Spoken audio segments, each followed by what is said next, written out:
Hey there, it's the beginning of day 59. It's 9:30 in the morning. Actually, almost 10 o'clock in the morning. I just had a great breakfast. Decent stay at the hotel. This train, there must have been 10 trains go through during the night and you haven't heard the horn, but it felt like it would shake the whole dang building. Very noisy, but it was still a good night's rest. So this is the town of Stehekin, which is like 10 or 15 miles down the road from Stevens Pass. I'm going to hitch up to Stevens Pass and get on trail, and I get 107 miles to Stehekin. Now yesterday I think I said it was day 59, but in fact I'm pretty sure today's day 59. So between my age and fatigue, I think I skipped a day. Talk to you soon.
The trail has been incredibly smoothed and actually raked.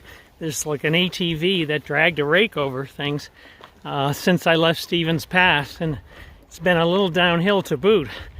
Man, I could cover big miles if every day was like this, but I'm going to go a little while and then I'm pretty sure I'm going to have a big climb. But this is a great way to start, and gives me a little bit of a confidence boost. Just easy hiking and mostly in the shade with pleasant temps.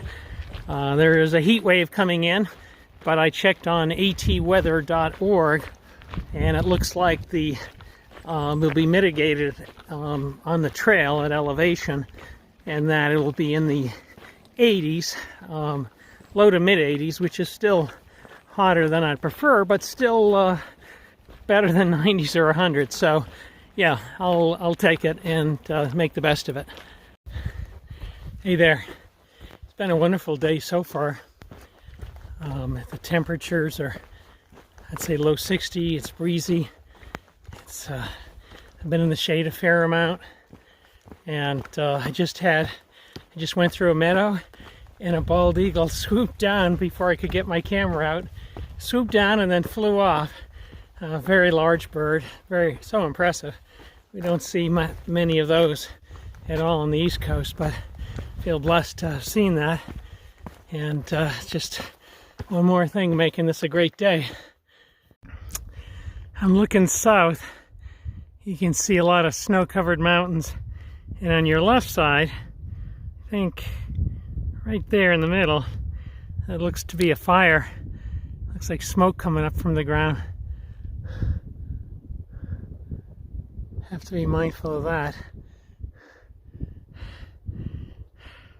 Going the other way, on the other side of this mountain that I'm on, right at the very tip, you can't see it, but there's a couple of big snow-covered mountains. I still have 3 miles to my tent site, but what I understand is it's mostly downhill, which is great because I'm beat, and it's almost 5 o'clock, so press on. I'm at 5,600 feet near the summit of this mountain. Just gorgeous up here. These grasses and wildflowers. And looking into the future, into the distance, you can see all these snow-covered mountains. There's one up there just to the right of that tree. If you look in the distance, is a completely snow-covered mountain. And then there's some more snow-covered mountains here. And that's where I came from. It's temperatures are pleasant. It's the sun is strong, but I would say it's like 65 here. It gets a little cooler in inside with tree cover. Well, I gotta press on. Hey there, this is the end of what I hope is the real day 59, and I got a hitch from Skykomish this morning up to Stevens Pass, hit the trail around 10:30 and did 17.5 miles. There's 107 plus, I think 108 miles to Stehekin, so I'm going to have to step it up to get there in time, because my wife, just moving my legs, being bitten. My wife Anna is starting to make travel plans for me beyond that, so I'm going to have to average low to mid-20s to get to Stehekin in time, maybe a bit more than that. So I'm going to try and get up early tomorrow morning, something that I've not shown the discipline of lately. And it's relatively early now. It is 7 o'clock, and there's a gigantic bee around me that's been tormenting me. But in any case, I'm going to try and get up early, hit the trail, and do into the 20s tomorrow. I better, because I need to. It's kind of cool right now, so it'll be good sleeping weather. And about to get into my tent and hopefully get a good long night's rest. Talk to you soon. Take care, everyone.